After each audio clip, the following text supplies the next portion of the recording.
Yeah. All right. Hello, everyone. Welcome back to the channel. Apologies for a little bit of a late start tonight. We had some technical issues with our new player. I'll throw it over to him in a minute to say hello properly. Just getting through some of the normal announcements. If everyone watching the stream could go and subscribe to our YouTube channel, that'd be very much appreciated. So thank you very much. And the VOD for this episode will be up on that YouTube channel on Thursday. So I'm going to introduce our quick player. This is our new player, Finn. So Finn, do you want to say hello? I'll say something about yourself, I guess. Ayo, I'm Finlay, nicknamed Finn. Absolute mad lad. Been playing D&D for about 4 or 5 years. Been a DM in that, and thought, why not do something a bit crazy? At which point, Call of Cthulhu came up, Ian came up, and one thing led to another, and here we are. Right, so thank you very much, Finn, and welcome to the group. Finn's going to be a permanent player with us, as I understand it. Hopefully, he doesn't get killed off straight away. That'll be up to you, though, Ian. So yeah, Ian, throw over to you, and you can kick us off with the game. Okay, so first of all, let's start off, because I'm in a nice mood today, and let's start off with a luck refresh for Mark, Cameron, and Doc. Finlay, you're not getting one because you're started as a new character. So, Mark, would you like to give me, exactly, a success? So that is 1d10 plus 5 additional luck.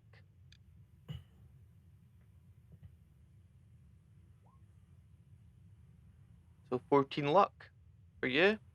Cameron, would you like to give me a luck roll next? This is absolutely going to be a fail with my 19 luck. Yeah, didn't know what I expected. Sure. So that's Fail. 2d10 plus 10. Oh, I get more for a fail. Awesome. Yes. 7 and a 10. Awesome. Okay. So 27 luck. 27 luck. And finally, you, Doc. That's Hey. a 92 against 37. That's good. So I got 20 back. 25 back. 2d10 plus 10. Oh, plus 10. Good. Tasty. I So- needed that as well. So since we've had a couple of weeks break, we've had a week's break, we're going to step back in time about 10-15 minutes. These are all walking through, apart from you, Finlay, of course. These are walking through the North Borneo jungle. These have just met Zogazog. And Shapiro turns to you and is like, I'll be back in a minute. I've just got to go and relieve myself. And he heads off, out the way, out of earshot, away behind the bush out of sight, and leaves the three alone. It's probably the first time you've actually had alone in quite a while, if all three of you've been together. Is there anything you'd like to discuss or anything? Stephen, thank you for getting us on the ground safely. I So don't know many people that could have done that. Obviously, Oh, sorry, mate. Sorry, go on, go. I was just going to say, I apologise for chucking that crate out of the plane, but it was on fire. What else was I supposed to do? That was my fault. I mean, for one, thank you for the compliment. I mean, I know I got us down in a bit of a mess, but you're apologising for putting that crate out of the plane. But in all honesty, if that had stayed in the plane on flames, who knows what would have happened to the aircraft? And then it would probably would have went down a lot sooner and a lot more painfully as well. So, do you know what? It's all for the best. I appreciate it. Thank you. There was a large amount of luck required in that flying. I mean, I've done some beginner style lessons, and I've obviously I've piloted an aircraft in the past, but that was something extreme. I was relying on pure instinct and again luck. You got us here safely. It was quite interesting. It's my first time on a plane. You've all flown before, Victor? Oh, heavens no. That really surprises me. You look like the type of gentleman who would have ventured all across the world and tried to understand parts of science that might have been concealed to only one part of the world before. I'm really surprised. No, my research is quite narrow and quite specific. And I do that in my laboratory. Which I have moved, actually. I've got a new one thanks to Caduceus. Hey, trust me, it's one of the better ways of travelling is by sailing. Gives you plenty of time, take in the views, and just relax. I have done that. It also did not agree with me. You have a boat, Francis? Sorry? I'm saying you have a boat. I didn't know that about you.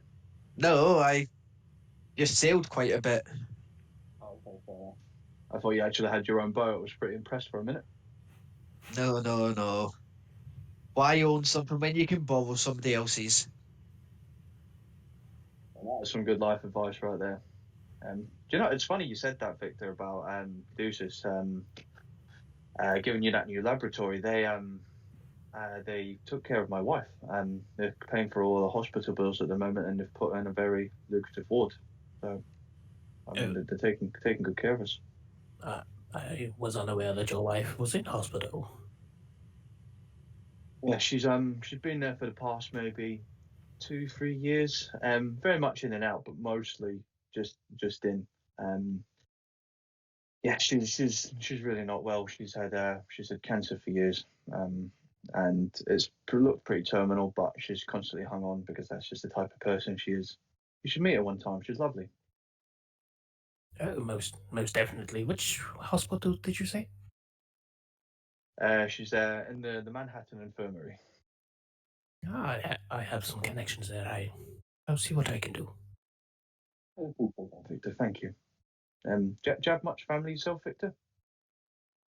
Just a father. Somewhere.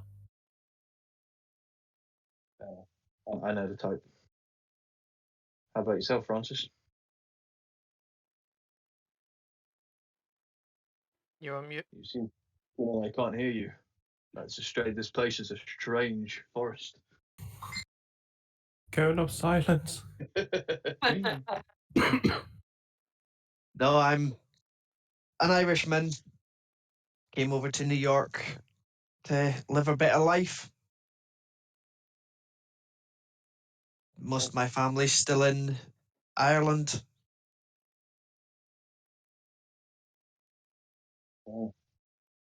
It's, you gotta admit, it's pretty wild what we've been through the last few weeks. It's been a complete whirlwind. But I mean, I know my studies have kind of took me into areas of the strange, if you will. So I'm not totally shocked at what I've seen, but some of the stuff we've seen in Bolivia is just crazy. I mean, like that big blob thing. I can't even off the top of my head remember what its name is. I've got it written down in my book, but like things like that, like just growing about the world, and there's people like all over the world, in some of the most connected areas as well. That I've no idea. It's just wild. Gotta admit, we really must be one of the only few people. I say few people. A very, very small, tiny minority of the world that actually knows that this kind of stuff exists. It's got to feel a little bit special, doesn't it? I would use the word suspicious. That as well. We've encountered an entirely ancient race of snake humanoids, and this Caduceus is trying to suppress that information. It's rather strange. And probably not entirely on the up and up. No, I think you're right. Do you know what? Just this has been such a whirlwind, and I know we've not actually had much time to discuss as a group, and we're a little bit of a motley crew, but I've come to trust you, gentlemen, a fair amount. You can use that term. Motley crew isn't it? You can listen. really want to do that, do That's all. But yeah, I've come to trust you, gentlemen, a fair amount. Obviously, it's early days and we've got a lot in front of us, but I think we should all be pretty honest and trusting of one another. I think that's important for what we're walking into. And at that point, I will sort of like start to pull apart my shirt. I'm going to reveal. Whoa. No. Wait a minute. I'm not trying to fucking. We're not like that, Stephen. I We know you say you've got a wife, but I'm pretty open-minded, but I know we're in the jungle. There's not many ladies around, but please control yourself. Look, just bear with me a moment, and I'll open my shirt and show the sigil thing that's been left in my chest of the dreamer. This has not came from the blast back in Bolivia. I had a dream, and I don't mean just like a kind of regular dream.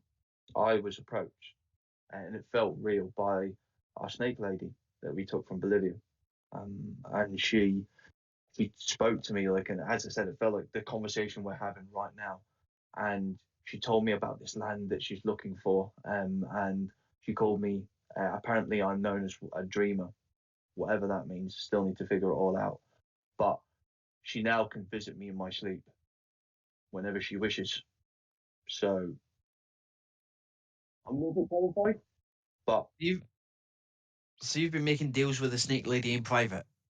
no. I've not been making any sort of deals. I went to sleep and I was approached, or maybe approached is the wrong term. I ended up in this fucking almost like little world somewhere, like I was transported, like the way you're on a dream and you can just wake up and you're somewhere around the world. I woke up and I was just there with this person, almost as if the slumber she's in right now, I was in something similar, and I was able to talk to her. And she doesn't realize she's been out for so long. She's been looking for this world. I can't remember the name of it for the life of me. Just go check my notes and see if I can actually remember that. Ian, do you want to help me out? 'Cause I can't. She's been looking for the land. Yeah, she's been looking for the land of Mu, and she doesn't realize she's been out for millions of years. She doesn't know because time passes differently in there, and she feels connected to me in some way. Apparently, I remind her of one of her former husbands, whatever that's supposed to mean. And Speaking from she's a gonna pure medical standpoint, if you have not been with your wife in a few years, you could be experiencing adult wet dreams. They do reoccur when you're sexually frustrated. It could be entirely subconscious. Thanks for that, Victor. I'll keep that in mind the next time I have that type of dream, and I'll let you know. But either way, I woke up with this on my chest, and I've done some research, and it's the symbol of the dreamer, and I can't get rid of it. So we'll see what happens. No.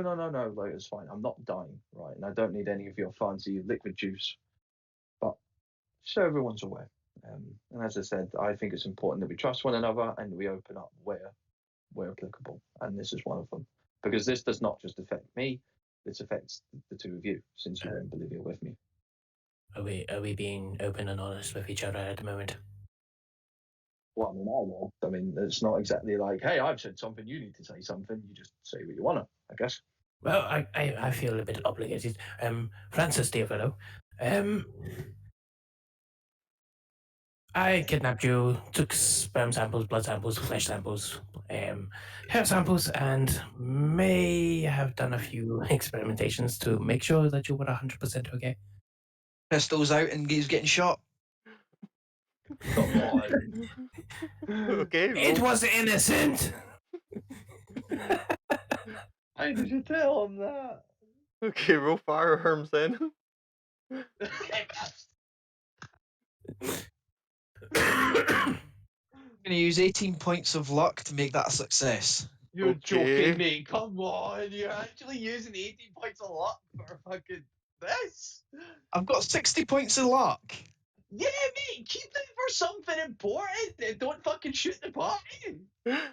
Okay. I'm sorry. He admitted to kidnapping and experimenting on me. No, I I experimented on the samples I got from you, not you yourself. I wanted to make sure that you were 100% okay and weren't going to turn into a mutant creature like him. You stated kidnap, took samples, and that was as much as I heard before I shot you. Fair enough. Like him? Okay, so Victor, you take 6 points of damage as Francis turns around and just shoots you in the leg. What's the rule with firearms? Like, if I'm standing close to him, I can dodge, but if I'm far away, I can't. Yeah, basically. So yeah, so if we're walking together, would I be close enough that I could try dodge? yeah, probably actually. Yeah, roll a dodge for me. You're close enough, and you see him pulling the gun out. Nope. I have a response to that as well. See if I see him pull that gun, am I able to react and whack that out of the way so that it misses? No, you're too late now. He's already rolled for the gun. So the guns went off, shot Victor in the leg. Oh, what the fuck are you doing, man? You take Victor. 6 points of damage in your leg. there's a time and place, mate. Come on. Victor's just on the ground holding his leg. I'll help you in a moment, Victor, but this is your one and only warning. Never touch me again or come to me in that capacity. Is it understood? If you wish to have spoken to me or dealt with what happened in Bolivia, all you had to do was ask. True, not true. I've done this before. It didn't turn out well. You could have been dangerous. Oh God, my leg. And I will help, with Victor's guidance, patch up his leg. Okay, so Victor, roll first aid for me. See, just while he's working on that, I'm just gonna. Can I just make a funny little point? Do you even remember this happening? Let's taking all facts out of the equation. Do you remember this happening? Who you addressing here? Yeah. Oh, you. Like I don't know anything about this. I'm staying out of it. What I'm saying is, if you don't know he's done this, how do you know he's not just fucking with you? Because I saw his facial expressions. I know how to read people. It's part of my lifestyle. I gamble. I play people, not the game. That's why I play cards. Just a general question. I don't know why my voice went super high pitched. I don't know why. If I get sepsis from this, you're to blame. So at this point, Stephen, you hear the voice of Zog Zog coming from a little distance away. It's like, why are you pulling your fur off? Oh wait, you've got tentacles too. Oh, that's a rather small, deformed tentacle. Oh wait, why is that one? Why is that one brown? Fuck! Your tentacles fell off. Oh, that's wrong, man. Zog's watching him take a shit in the forest.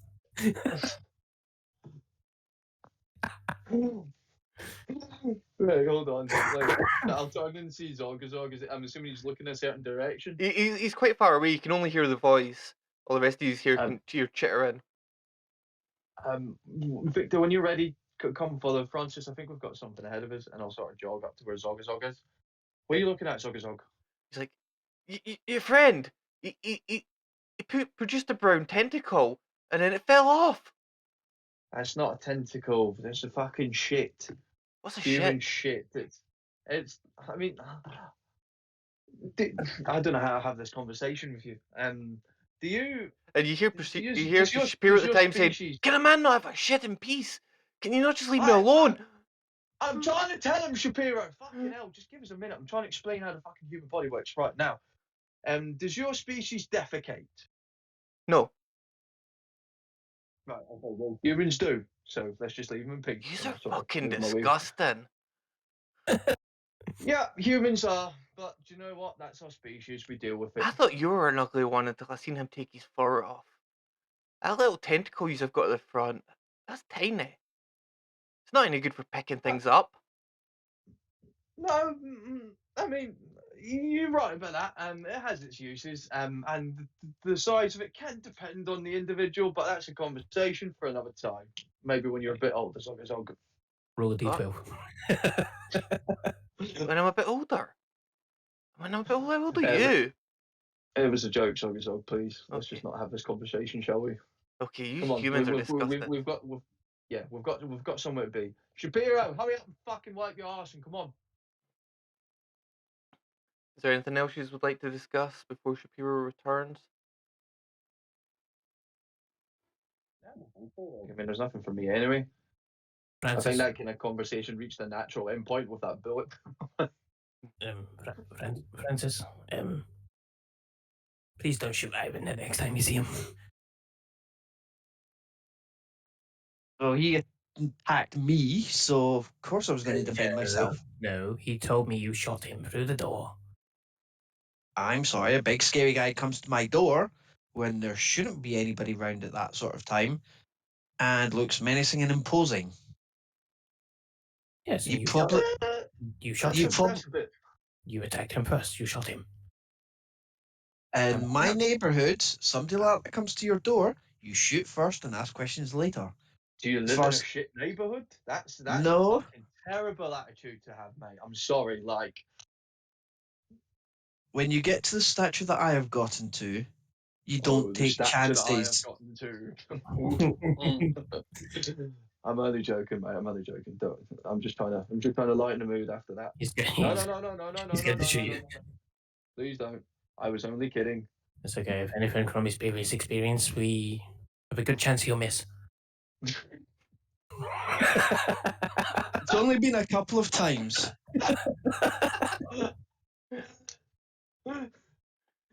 Oh man, right. Come on. We've got somewhere to be, boys. Let's go. So as you all start heading further into the wood, we're going to flip over to late one evening in New York. We're going to join Nate in his hotel room. It's evening, and you've just got in bed. You can feel yourself begin to enter that pre-sleep stage. The moonlight shines into the curtains. It's so bright that you know you'll not get to sleep with that light. So you get up to shut the curtains. As you look out the window, your eyes are pulled up to the full moon above. Sitting on a beam is a white ship, hull ivory white and sails of moonlight. Standing on the deck is a man with long black beard streaked with white. He gestures towards you in a coming motion. A long beam of moonlight streaks down from the ship to the window, forming a path. What are you going to do? I give my eyes a rub. I double check that is still there. What's that, sorry? Yep. I'll give my eyes a rub. Double check that is actually what I'm seeing of the ship in the sky, and Yep. yeah. I've gotten into Stranger Things. Yeah, let's take a walk into the night. So as you slowly make your way up the ivy path, the city below you gets smaller and smaller. You finally reach the ship and onto the deck. The beam vanishes. The man walks towards the ship's wheel, spins it to the left, and the ship soars up into the sky. A young boy, scraggly hair, and eyes that are far too large for his face, walks up to you. Like, welcome aboard, sir. Let me show you to your cabin. Just this way. And he kind of gestures the door. I would take and kind of like peer over the edge just to kind of verify that I am on some kind of skyship now. Yes, you see the city below you. You can see it's getting further. It's getting smaller. You can see the moon up in the sky begin to get larger. You start flying up into the sky. Well, I can only assume this is a dream, so yeah, let's go for this. The little boy leads below. Yeah. And he leads you down into the bowels of the ship, opens a door, bows low and ways for you to enter. As you enter the room, you can see the walls are beautifully ornately carved. There's a large desk, a large four-poster bed. Sitting on the end of the bed is clothes. You recognize these as your clothes. You can see they're all nice and neatly folded. You can see above the bed a large gun rack with some weapons sitting on it and a rucksack. The boy turns around to you. I do apologise.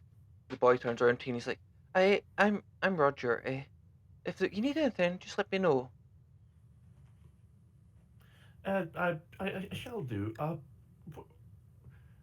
Where on earth are we going? Oh, we're heading north, past the moon, towards Saturn. We're picking up another passenger there, and then we're heading back down to Earth. We're picking up a spaceman. No. Woman, child, dog. Actually, where is my dog? Seamus. Seamus. It'd be so funny if it's on the run going, Finley! I don't know why, but that just popped in my head. It's like, where's my dog? Finley! That was really good. He's like, no, not a man or a woman, but we're picking up another passenger.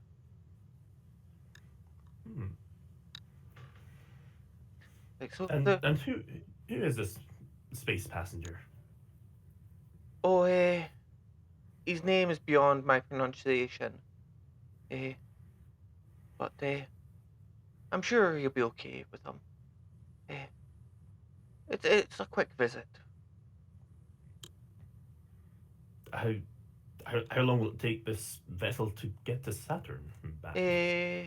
It'll be about 2 weeks there and about 2 weeks back. Well, I hope you've got the port well stocked, because I'm sure I'll be making friends with that this evening. Of course, yes. Would you like me to bring you something to drink? Yes, I think we'll start with a nice scotch. Of course, sir. And he turns around and shuts the door behind him and leaves. And you're left in this large, ornate room. After about 10... Yeah, then you want to I'd get my gear on, like my high boots. I would get my waistcoat on, jacket, and I'd be just kind of checking through the backpack and just seeing that all my gear's there. Everything you would expect is in the exact right place where you left it. After about 5 minutes, the door chaps again, and the little boy walks in. And he's like, "Here you go, sir. A nice bottle of scotch." He puts it on the desk. He's like, "I also brought a bottle of zog meat for you to try. I'm sure you'll enjoy it." Zog meat, sorry. I thought you'd maybe enjoy it. Zog meat is that, where's that from? Well, it's from the Enchanted Forest. Is that the distillery or something? No, it's in the Dreamlands. Sure, why not? Let's go for that. So he heads back out of the room, shuts the door behind him. Is it the day pass? Sorry, is there anything you want to do? I'd take a. I'd put the scotch aside and inspect this Zogmead. It's very golden. It smells very sweet. Smells nice. Yeah, it smells pleasant enough. Let's try a wee dram of that. You try it, and it's very sweet, but there's a little hint of almost a hint of cinnamon to it. And it's very nice, but rather strong. That should do me well for now. I'll take and enjoy a couple of those and watch the stars as they fly past. So over the next day or two, the ship keeps heading further and further into space. You can actually now see the planet becoming smaller as you make it up towards the moon. The moon gets larger. You can see the sky. The stars are the only thing that illuminates the sky other than the white of the ship. The captain seems to be standing behind the wheel, unmoved. And the time you've spent on the ship, he hasn't seemed to move from this wheel since you got on board. But I'm going to go talk to the captain. So as you head up to the captain, he stands and he seems to be staring straight ahead, turning the wheel, and doesn't even seem to acknowledge it.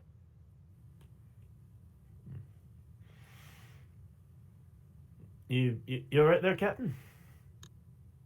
And he just stands there blankly, staring ahead, occasionally moves the wheel ever so slightly.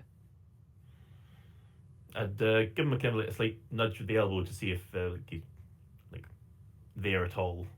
You see his arm move ever so slightly, and you see him recorrecting the wheel. Still stares ahead. I'd kind of like wave my hands in front of his eyes, see if there's the lights are on but nobody's home. Is what I'm getting from this. Yeah, you get that kind of impression from it. Oh, Discord. I do apologize. I don't know why Discord likes to do this, but Please hold. Happens all the time. yeah. Shaky and my built it together, mate. I know. Okay, so if you wave your hand, you get the kind of feeling that he's not there. Yeah. With getting no response from the helmsman, I think I'm going to go track down Roger. Yep, Roger. You see Roger walking around. He's fixing ropes on the ship. You can see the large sails, pure moonlight. Hey, you there, Roger? Oh, yes, sir, yes. Do have to ask. So if we're going to collect a passenger and then returning back to Earth, what is my purpose of being here? I'm not sure. Do you not know?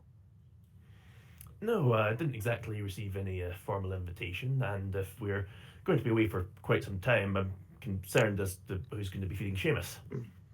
Oh, he kind of pulls out a pocket watch, and he's like, you're from Earth, aren't you? Yes. He's Indeed. like, yes. And he opens a pocket watch and clicks a couple of buttons on it, and he's like, oh, you've been gone for 3 minutes? 3 minutes. That's okay. So we should. So day is 3 minutes. So yeah, we should be fine. I'm sure Seamus can survive an hour or two. Yes, I'm sure it'll be fine. Yeah. But if you don't know why I'm here, and the helmsman doesn't appear to have any form of cognitive abilities, what the... I wouldn't say that. The captain, he knows more about most things than anybody, but he doesn't like to talk, especially when he's sailing. A man in the zone, I can understand that. Yep. Saturn. That Zog meet I had last night, it was very enjoyable. We have plenty. If you wish more. Yes, I'd be interested to see what kind of other supplies you have from that. Was the Dreamland you said it was? Yes, it's from the Enchanted Forest. The Zogs, they're rather nice. What's a Zog? A Zog, it's a little creature who lives in the Dreamlands. What does it look like? Like a deer, a duck, a gorilla, what? Think of a small marsupial, but with human hands and tentacles. Love child between a kangaroo and a squid. Got it. More of a monkey rat and a squid. Okay. But they can be quite friendly, but you don't want to get on the wrong side of them.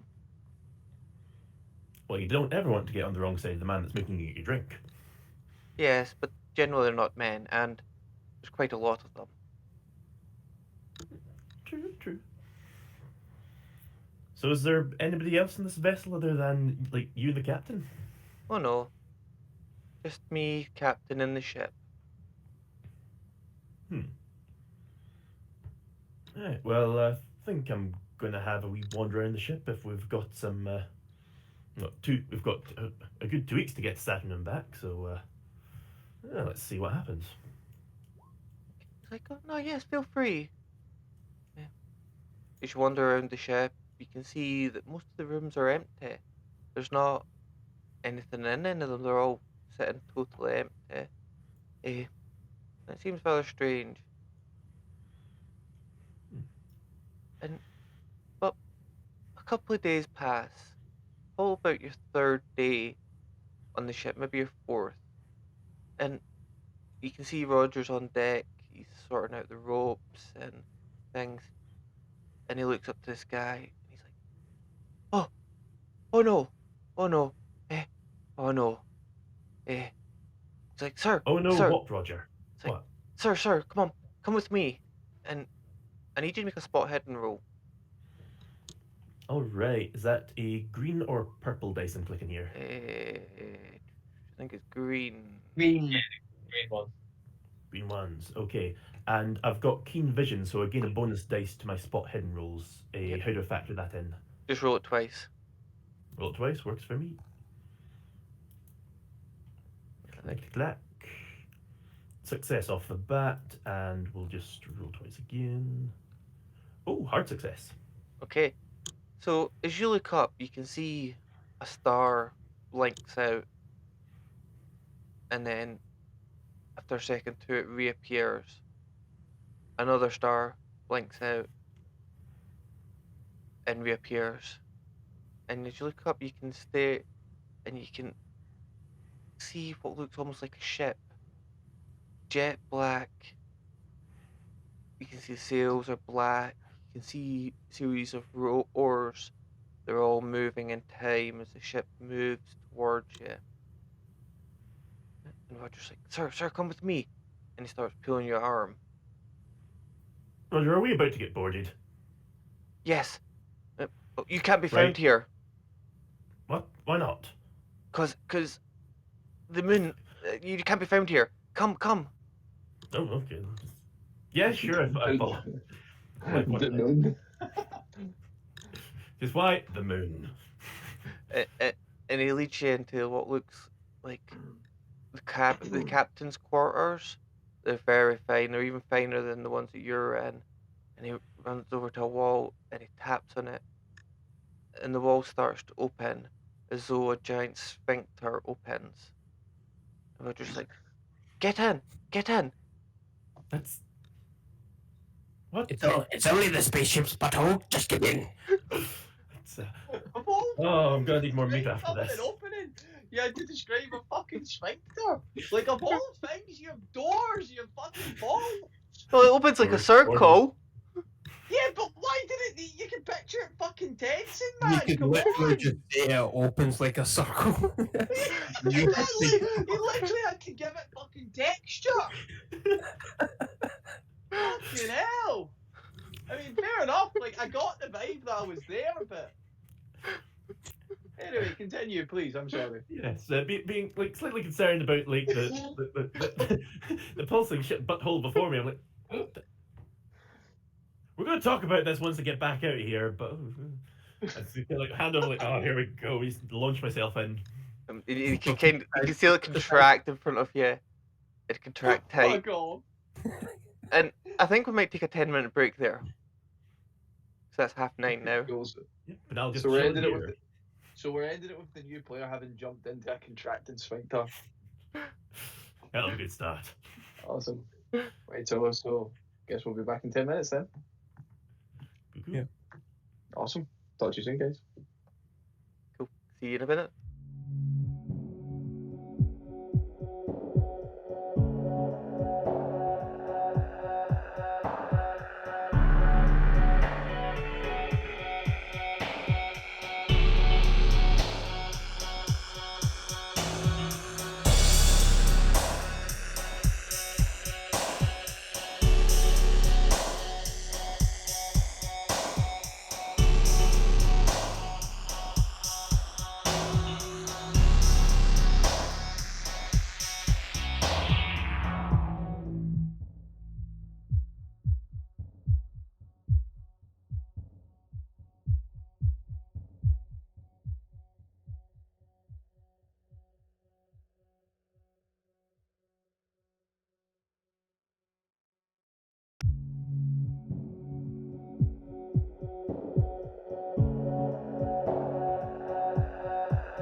and welcome back once again. Apologies for the slightly longer break, but we are back. And let's get into it. Ian, take it away. So, Nate, you've just hidden inside this secret area within the ship. As you look out, you can see it through a small, tiny hole into the room, and it seems all quiet. A minute, maybe two passes, and you can feel the ground shake underneath you. You can feel the walls begin to shake. And you just look at the I hole. put my hand out to steady myself. In this area, it's very small. It's almost like 2 foot by a foot. You're struggling to fit in this sphincter-esque compartment. But you can see out through the small hole. You see what probably stands about 8, maybe 9 foot tall, hunched over this large creature, tentacles spilling from its mouth. Its skin's a grey white, and you can see it kind of lift its head up, and it almost sniffs, but no noise comes from it. And I need you to roll sanity for me. When it's sniffing, I'd hold my breath. Okay. Well, let's see how well that goes if you roll sanity for me. Dee. Green dice, here we go. Ooh, that's a fail. No, it's not. No, it's not. Ha! Nice. First 69 roll of the game. Congratulations. No, it's not. In the butthole. No, I meant for Finn. Yeah, Aye. For Finn. 69 while in a butthole. Awesome. So you look out and you can see this large creature sniffing around. You manage to hold your breath. You can feel like your stomach churning as this large creature sniffing. The tentacles are all moving. You can feel around. You start feeling across the walls. And then it turns and leaves the room. About 10-15 minutes pass as you're still standing in this small compartment. And you can see Roger returning. And the large iris shape opens back up. We're just like, oh, sir, are you okay? Yep. What the fresh-loving fuck was that? Oh, that was a moon beast. A moon beast. Yes. I thought. Okay, so moon beasts on a different ship boarded us, had a rummage about the joint, and then just casually left. Is well, I say no. Is this a usual occurrence? Am I going to have to get comfy in that, like? Oh no, we'll be fine once we pass the moon. Generally, they stay on the moon or the trade between the moon and the Earth. But yes, generally, we'll be fine now. We're hoping not to run into them on this flight, but I'm sure we'll be fine now. And why can't they find me? Oh well, they find your kind rather tasty. Huh.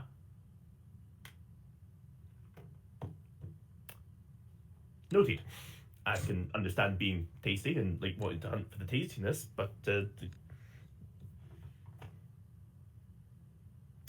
I'm gonna start carrying my stuff with me just in case like they come back and we don't make it to the butthole in time. Oh no, we should be fine. We're past the moon now. They won't head this far out. They tend not to head this far out into space. Any other space entities that find my kind tasty out of interest? Oh, there's a couple, but we won't be bumping into any of them on this flight. Cool. So, yes, so we'll be fine now. We should be arriving on Saturn in about 2 days. I'm gonna go stretch my legs. I think I spent enough time in that butthole. Oh, of course, sir. Is there anything you need? So if we're in space, can we throw any things off? Like, what happens to things that are thrown off the side? I don't know. I've never thrown anything off the side. I'm feeling saucy. Let's Go collect like some like orb-sized items, like about the size of my fist, and meet me on deck in 5 minutes as I go grab my 303 with my scope. Of course, sir, of course. And he runs away, and you come back onto the deck, and he's standing on the deck, and he's got a bag, and it's filled with like plates and bowls and candelabras and other weird things that he's found around the ship. So, having normally to pass the time on vessels like on like sea ships, we'd have like barrels that you could shoot. So let's see if you can launch one of those over the side and see what happens. Okay. And he takes a plate and he spins it, and you can see it flies out into space, and it keeps going and going and going, and then eventually just disappears out of sight. Well, that's interesting. I wonder when it'll stop. Imagine if whether it hits something or something hits it. Yeah, interesting. I've never tried this before, and he starts throwing another thing over the side. Well, here's the fun part, as I'm going to attempt to shoot whatever he's launched with my 303 for a bit of kind of marksman practice. Okay, so he spins out a bowl out into the air. Can you roll me a firearms roll for me? Right. Tie a rope to Roger and throw him over the side. So We've got another gunman who can't hit his shots. So your shot goes wide. It seems to be moving in a abnormal pattern, but it seems to almost get pulled slightly to the side just as you release your shot, and you completely miss. You're just like, what is that? It's a Lee Enfield rifle with a customized scope. You've never seen a firearm before? No, I've never seen that before. That's a standard bolt-action rifle. Standard issue for the British military. They'll give him a rundown of the gun. What have you seen before? And I'll take and pull out one of the kukris from my back and say, have you seen like one of these before? No, I've never seen that before in my life. So now watch out. This is sharp, but I'll flick it around in my hand and kind of let me examine it. He takes it and he starts looking it up and down, and he starts running his finger on it and slices his finger. He looks at his finger and he's like, "Oh my god!" I told you to be careful. He's As I kind of like reach around and like kind of grip the bloodied finger. Well, as you grab the bloody finger, you can see that the blood that's coming out is slightly green. It's running down your hand. He's like, "Oh," he's like, "It's okay, sir. I can go deal with that." And hands you back your knife. And starts walking away. Well, get back to it, sweet. We've got more target practice to do. And he walks away. As he walks away into one of the rooms, he kind of walks out a different door and walks back, and he's like, "All fixed up, sir. Hey, you ready to try again?" And pulls out another plate. Your hand doing okay there? It's like, "Yes, it's fine." Holds his finger up and there's a bandage on it. Your blood is green? Yes. Isn't Mine's yours? No, mine's is red. Huh. As in most things on my planet's blood is red. Interesting. Oh well. Okay, you ready, sir? Yep. I'll take clean the blood off the kukri, pocket the handkerchief, restow the kukri, and okay, let's see if I can't get a good shot off this time. And he throws a plate out, spinning it out into space, and if you want to roll another firearm for me. Pew pew. So this time, taking into compensation the gravity, the lack of it, you blow this plate apart, and Victor's like, "Oh wow, that's amazing!" And he's jumping him down. He's like, again, and throws another plate. Okay, we'll go again. And if I get this one, I might even get pull out the big guns. Oh yes, great. And the plate flies. And again, this one explodes into pieces, and he's like, "Oh wow, And he's like, that's awesome. And then he kind of stops, absolutely still, and stares at you. And he's like, looks up and he's like, oh, sir, if you head to the front of the ship, you'll see Saturn in the distance now. Captain says we'll be arriving in a couple of hours. I'll go, very well, as I put the. I'll sling the three over my shoulder, and I'll make your way to the bow of the ship. So as you stand on the bow of the ship, you can see Saturn in the distance, you can see its rings. And make me a spot hidden roll. All right. Is there any kind of figurehead at the front of the ship? There is. It's if you lean over and have a look, you can see it's a mermaid on the figurehead, and you can see that she's rather good looking. A mermaid on the front of the ship. But as you look at the rings of Saturn, you can see all the rocks and chunks of ice floating in it, and you can see shapes moving between rocks. They're bouncing from rock to rock. They're almost like it looks almost like gelatinous, purple, red color, moving from rock to rock. Roger. Yes. What are those like bruise-colored orbs bouncing along there? He looks over and he stares at it and he's like, "Oh, that's the cats." The cats? Yes. So for me, a cat is a small kind of like furry animal that goes meow. Yes. That doesn't look like that.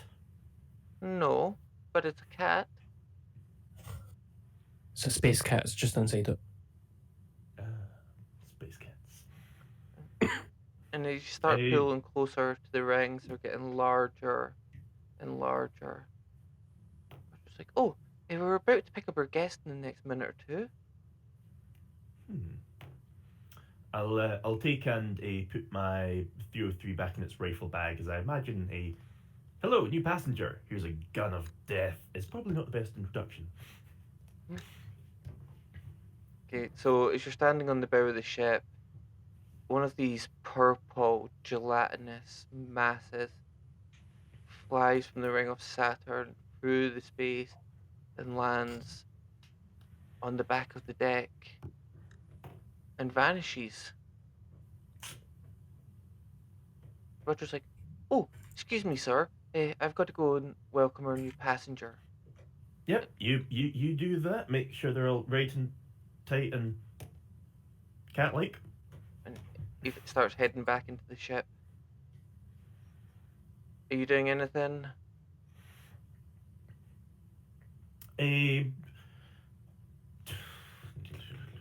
I'm gonna go double.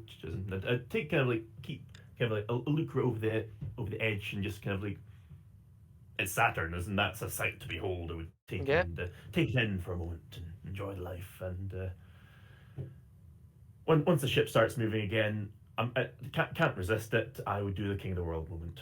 Okay, so you're standing on the front of the ship, arms out, leaning against the railing.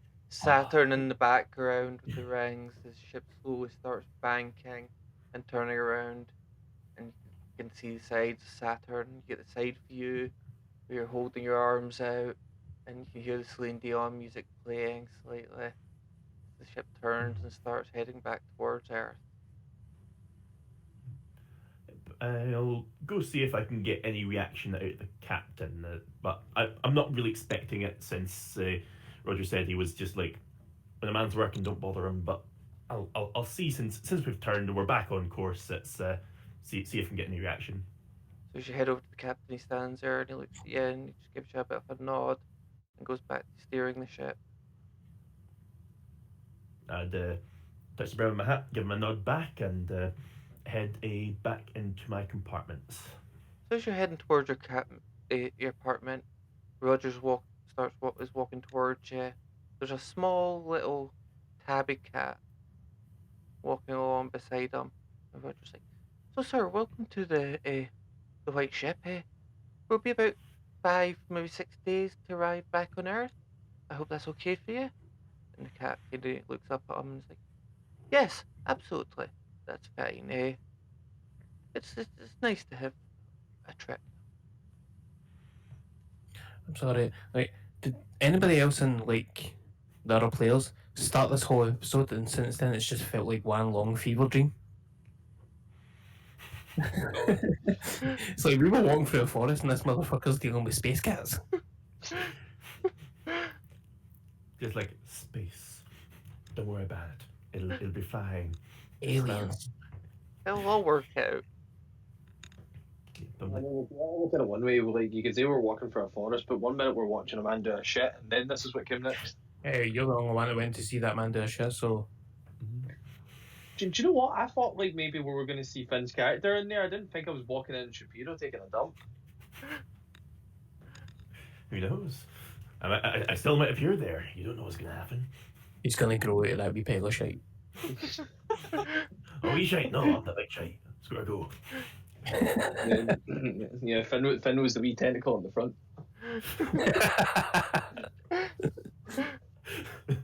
Sorry, I'll rephrase. Not Finn. Nate was your character's name. Yeah. Yes, Nate. Nate. Okay, Shapiro. Nate was the. Shapiro zips his trousers up and you hear it. It turns out the big creature sniffing was just Shapiro sniffing his own shite. Yeah. Sorry, Back to my talking cat. It's like. So, talking space cat. Cat looks at you. Oh, Discord, why are you being a pain? Yes, Discord just crashed out again. I don't know what causes this. If anybody actually knows what causes this, then Yeah, please just do keep tell going, me. Finn. If people do know what Yes. causes this, then please do tell me why Discord keeps dying on me like that. But nonetheless, as you're heading towards, you can see the little tabby cat having a discussion with Roger. The cat looks up to you and he's like, "Oh, hello! I didn't know there was other passengers on the plane, on the boat, sorry." Yes, a pleasure to make your acquaintance. I'm Nate Winters. What brings you onto this illustrious ship? Oh, I'm just heading home. I thought I would take the scenic route this time and just have a nice little rest. You say home? Are you originally from Earth? Originally, well, we could say I live there now.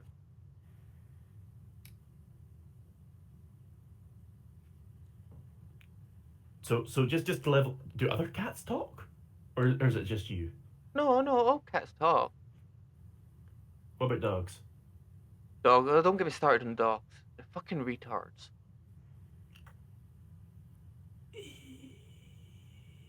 Yeah, I've got a really smart pet dog though. Is your dog that smart? I bet if you were to leave it alone, it would eat its own shit. I kind of don't think so. I bet it would. I have heard that like if you like somebody dies and then and there's a cat nearby, the cat will just start eating that person though, whereas a dog will actually take time to get round to it.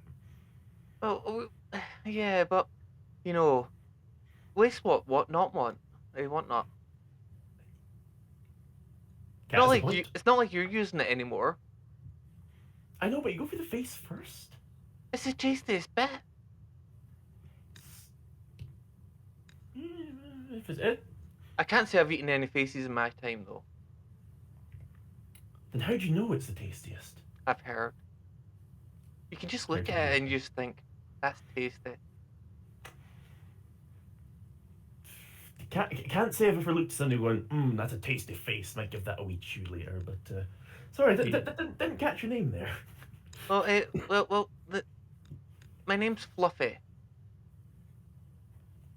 Oh, that's what the people call me. Fluffy. Yes, that's what the people call me. My real name's a bit too complicated for people to be your kind to say. Don't worry, I've had difficulty trying to pronounce four names before. Just acknowledge that, just take a name, roll with it. Makes life much easier. out of interest, do you know why, like, I've been brought here? I don't know. The white ship tends to take people to where they need to go.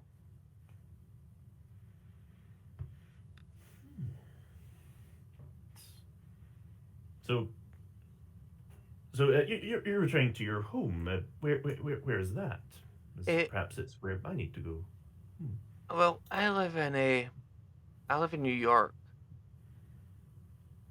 I was just there before they, well, Oh, like, did you? light ship. Oh, that's very interesting. Eh, I wonder why the captain picked you up.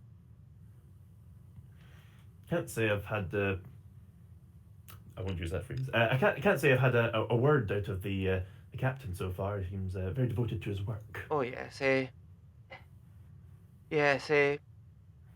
an interesting fellow. Not one of very many words. But if you do excuse me, I'm going to retire to my room for some sleep. Indeed, I think I shall do much the same. I can recommend the Zog mead. It's got a nice wee kick to it. No. Yeah, Zog's not the biggest fan, but yes. Yes, their mead is very good. Wait till you try their moon mead. Now that I shall look forward to. Oh yes, definitely. If you could try it, then definitely try their moon mead. It's very special. Try the moon mead. Yes. Oh, and we were also on the way past the moon. On the way here, we were boarded by a foreign party of like 9 foot creatures. Ah, the moon beasts. Yes, don't worry Yes. about them. They'll be fine on the way back now. I'm here. Do you hold some kind of sway over them? No, there's a treaty in place. What, between like your kind and their kind, or specifically you? Oh no, my kind and their kind. We pass the moon a lot. Where do you think cats go when they sleep? I assume a warm spot in the sunshine. Yes, but you don't have any experience of this, do you? Nope. Been a dog man for several years. Found them to be much more serviceable, unfortunately. Don't get me started on dogs. You know, if you leave a dog alone, it will eat its own shit. Have you been around a lot of pure breeds? That sounds a lot of kind of like they've had like all the brain cells just like bred right out of them. I don't know. I think all dogs don't have any brain cells. Do you know they can't even talk?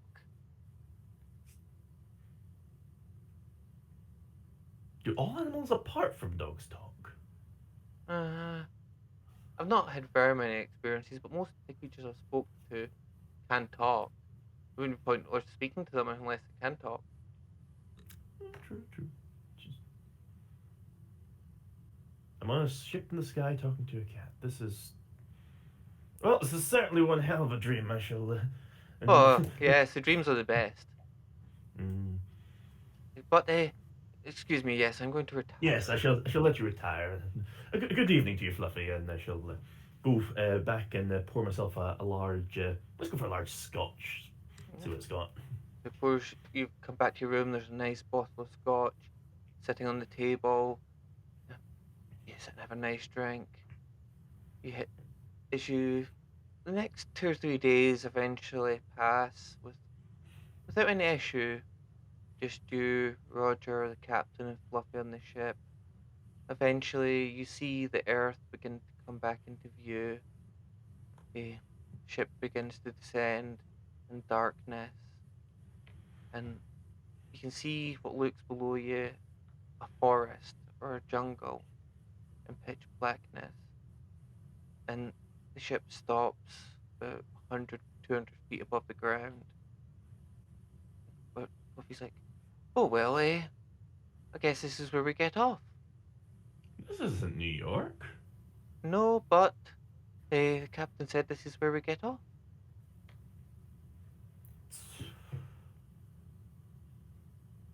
Well, I'll quickly grab my stuff and I'll say, well, thank you very much for a very enjoyable evening. I shall look forward to when I wake up. And Roger, you stay square. You're doing absolutely great, my son. Roger's like, thank you, sir. Eh, great. And he leads you over to the side of the ship, and you can see a beam of light pours down from the ship to the ground, and it becomes solid, and Fluffy starts making his way down. Like, come on then, human. The name's. I'm trying to argue with the cat. Yeah, sure, why not? And I'm just going to go bounding down these steps, gear in tow, and just. You know, as I'm going past, I'm just going to like, pick up Fluffy and just like running along until we get to the ground. They eventually arrive to the ground. The beam pulls back up into the ship, and the ship banks and heads up into the sky. And you're I standing wave to them as they go. and you can see Roger waving back over the edge, and the ship eventually disappears. And you're standing in the pitch blackness of the forest. Fluffy looks at you and he's like, well, we go this way. And he points a claw out. It's a bit dark for me as I kind of like spark up my lighter. Like, it'll be fine in 2 or 3 minutes. Just walk that way.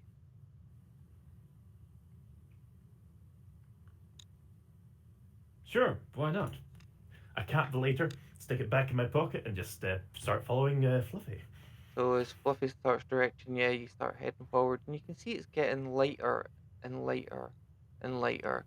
It also almost transforms from night to day as you move forward through the forest. You see the trees are all brightly coloured, different shapes. Leaves are nothing like you've ever seen before. There's reds, purples, blues, oranges. As you head into the daylight, and you head forward, and you start feeling almost like a stickiness to the leaves and to the bushes. You start noticing large cobwebs across the trees and things like that. And we're going to cut back to the other 3 guys now. So we're going to pick back up where we were 2 weeks ago with the doc looking up into the trees. Yes. So, Doc, as you look up into the trees, you see what can only be described as a humanoid shape wrapped in white, thick webbing. You can see it squirming and wriggling, trying to get out as it's wrapped in this thick webbing in the tree. Nobody else has noticed this? Nobody else has noticed this at the point. If I remember correctly, you're the only one that succeeded. I quietly and hush voice go, stop, stop, stop. Eh? What Why? what the fuck is that? And I point What it do out.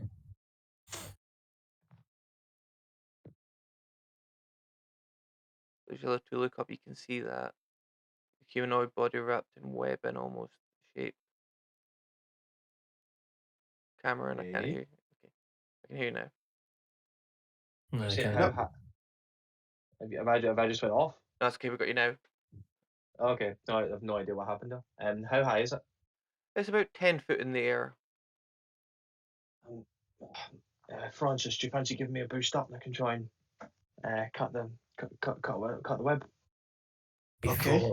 before you do that, why don't we see if there's anything else around that could do that to someone? Yeah, well, probably a good idea, but it seems like we also have a chance to get someone who's struggling out of there before it comes back. Look, we'll open more time. Francis, put me on your back. Eh? Oh. Oh. Let me go up your shoulders. Okay. Right. As you sort of go back up on your shoulders, I'm assuming I'm just almost getting a piggyback. I'm just going to try and reach up and I'll take my switchblade Okay. and start sort of like cutting like really thinly through it. Okay, so as you start cutting through it, you hear it begin to tear and rip, and a body drops out. And you find yourself lying on the ground. There's 2 gentlemen, one on the other one's back, and another 2 men standing beside them. One in a white suit with a hat flapping it, trying to fan himself. Do you other three guys want to describe yourself? First time Nate's seen you. So for Stephen, the guy that's on top of who's currently getting the piggyback, you see someone kind of wearing quite sharp clothing, almost like a rich burgundy color, a kind of like almost kind of like button vest, which is a kind of matching color with almost kind of white laid through it as well. Like one sleeve in particular is like it's purple, but it's got all sort of like gold inlays all the way through it, and a really thin sort of like overcoat as well. Kind of long knee-high boots, again a matching burgundy color, and matching trousers that are also in that burgundy color as well. His hair is like quite long blonde, which is kind of pulled back and then pulled up into a bit of a man bun, and also a bit of a sort of like ponytail that kind of goes down the back. That's Stephen. My character is kind of middle-aged. He's got black hair that's dishevelled. The sides and the back are going a bit greyish. He's wearing a long white coat that seems to be really tattered and really unkept. He's got what seems like some sort of medical brace around one of his legs, and he's leaning heavily on a cane. Quite a long pointed nose and like little pair of glasses, and quite a greasy looking skin. This is very, very well dressed. You would say he's a man of means with the way he carries himself. His hair's very well kept. He's got very well trimmed facial hair. Carries himself with distinction and looks like he shouldn't be here. He just looks out of place. But his clothes are extremely well kept, very well tailored, and it is tailored clothing that he's got. And his hair is ginger. So you see these three gentlemen, you're lying on the ground, released from this cocoon. You also see the fourth gentleman in the white suit. The fourth gentleman staring off into the distance. And he points out and he's like, look at that! And what do we see? So if you look forward, you can see what could probably only be described as a 50-foot tall spider. His body is furry, but his legs are thin and spindly. I'm sorry, 15 or 50? 50. I thought that's what you said. Yep. Oh, hell no. So, yep, it looks about 50 foot, the spider. Body up in the air. And Shapiro standing there and he's shaking, he's pointing at it. And I need you all to roll sanity. Team success. I'm taking it. I fucking rolled it. Half success. Oh no. Oh, Oh no. that's a lot of luck to fucking success. Flying space cats? Fine. Big spiders? Not today, Jim. Not happening. Let's check what the sanity was. So who's failed? Well, first, Ben? Stephen, you rolled luck, not sanity. Wait, can I take that as my roll? No, you No. cannot. No. Oh, fucking hell. Oh no. Extreme success, fuck you. Okay, so just 1 second. I just need to find out what the sanity loss is for this. It's going to be spicy. 1d10. I didn't find Finn, Nate, insane within 5 minutes of actually being with the main party. Okay, so all you used to pass was 1 point of sanity. Finley, can you roll me a d10? I can certainly try.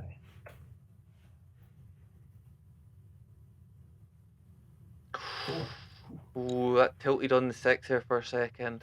It That was was- neat. It was close. It was teasing, but yes, you lose 4 points of sanity as you look up and see this giant, what looks like almost 50-foot tall spider in front of you. Yep, and luckily Shit. not 10%, so I don't go mad. Yes. But what do you think? Do you think that's a good point to end it tonight? Seeing the giant spider? And then Yeah. we continue from there next week. We'll pick up from there next time. Yeah, Sounds pick good. up from there. Sounds good. Perfect. Awesome. Well, Right. thank you. Yeah, that Thank was you, really everyone. enjoyable. Yeah, thank you very much, everyone, and also thank you to Finn, our new player. Hey, Round of pleasure being applause. here. Good entry. Awesome. Right, well, we'll be back at the same time next week. Yeah. Like the VOD will be posted on Thursday. You trying to say something, Doc? I was going to say he's the new guy, so he's first to be sacrificed as bait for the spider. It's the only way. I mean, technically, it already was bait for the spider, so we kind of fucked that plan. Yeah. But yeah, so we will be back at the same time next week. The VOD will be posted onto YouTube on Thursday, all of which please do go subscribe. And until then, we'll see you soon. Bye, guys. Right. Right. Adios, amigos.